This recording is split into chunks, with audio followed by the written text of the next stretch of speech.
eu acho que o deslocamento hoje ele está muito mais associado aos objetivos estratégicos do artista do que a uma necessidade imposta como foi num tempo atrás.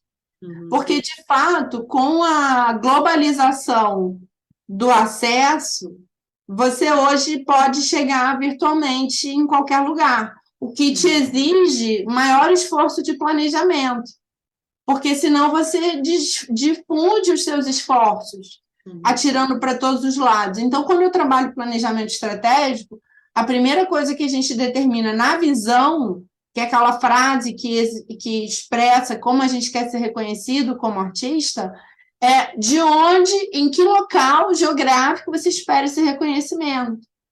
Você quer atingir o mundo que fala português de bossa nova, porque aí você pode procurar um mercado no Japão, que consome pra caramba e ser super frutífero lá. Não, eu quero... É por isso que nessa visão a gente determina também não só onde, mas de quem você quer o reconhecimento. Porque se você espera um reconhecimento de crítica, por exemplo, vai fazer sentido você ir para o eixo Rio-São Paulo, que é onde estão a maioria dos críticos e acontecem os prêmios principais, etc.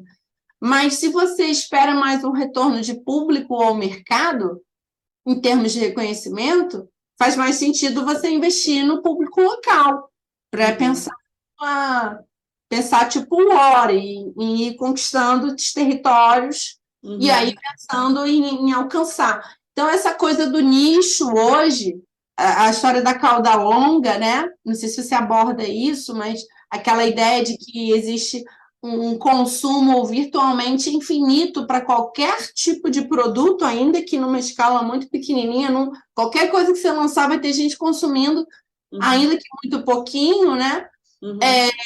Você tem como hoje ser mais preciso no seu público-alvo para você alcançar aquele nicho que você está pretendendo e aí crescer dentro desse nicho.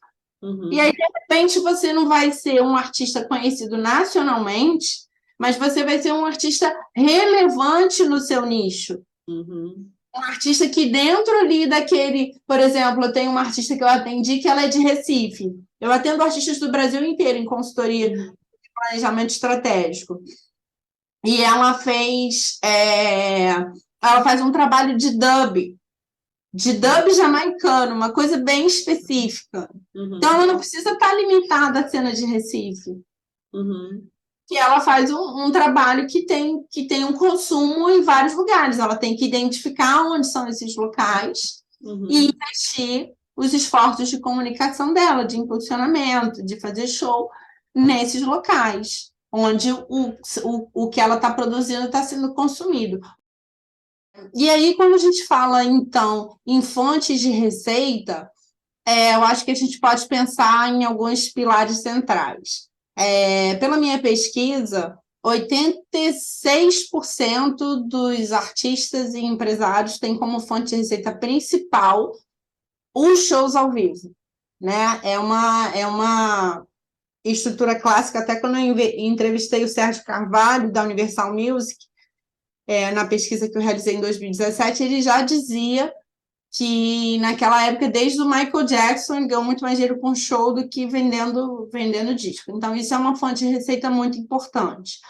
As outras são os direitos, que se dividem entre direitos autorais e conexos, né? Se você é intérprete ou se você é o autor, se você está falando da obra ou do fonograma. E aí eles vão se dividir em direitos de execução pública, direitos de reprodução, que são os das plataformas, direitos de sincronização, que é quando você tem uma vinculação daquela obra ou fonograma a um produto audiovisual, e assim sucessivamente. Outra fonte de receita são os patrocínios, que podem acontecer via lei de incentivo ou não, via verba direta. Também temos os editais públicos ou privados e formas alternativas de captação. Artistas independentes costumam usar muito crowdfunding, por exemplo, financiamento coletivo. Os que têm mais articulação ou mais conhecimento também usam acesso a emendas parlamentares, que cada deputado tem acesso a uma verba que pode ser aplicada em cultura, e aí, se você tiver um projeto adequado, você pode executar o seu projeto através dessa verba. Então, são diversas fontes de financiamento para um projeto cultural ou para um trabalho artístico que a gente pode pensar antes de começar uma carreira.